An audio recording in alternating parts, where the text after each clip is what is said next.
Okay, let us sing the poem A Legend of the Northland. Away, away in the Northland, where the hours of the day are few, and the nights are so long in winter that they cannot sleep them through.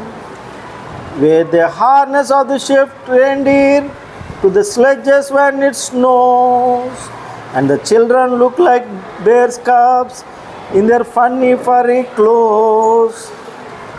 They tell them a curious story, I don't believe it's true. And yet you may learn a lesson if I tell the tale to you. Once when the good Saint Peter lived in the world below and walked about it preaching just as he did, you know. He came to the door of a cottage in traveling round the earth, where a little woman was making cakes and baking them on the hearth.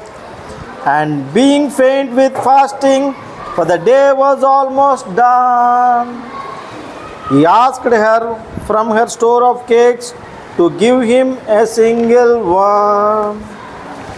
So she made a very little cake, but as it baking lay, she looked at it and thought it seemed too large to give away.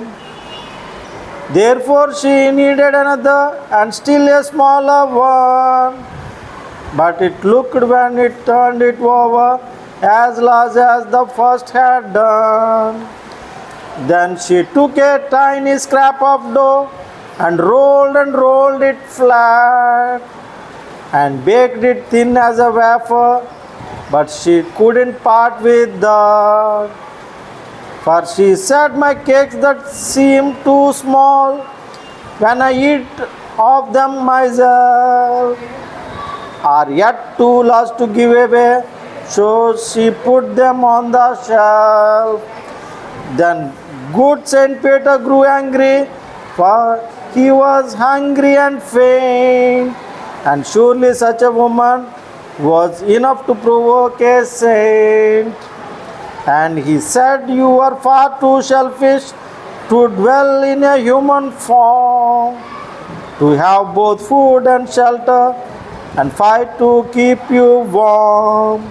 Now you shall build as the birds do, and shall get your scanty food by boring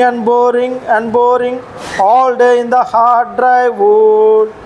Then up she went through the chimney, never speaking a word, and out of the top flew a woodpecker, for she was changed to a bird.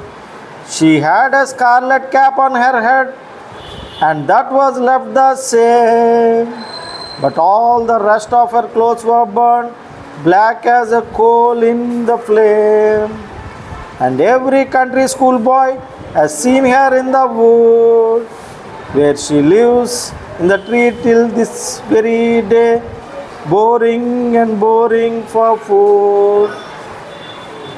Written by Bobby Carey. Thank you.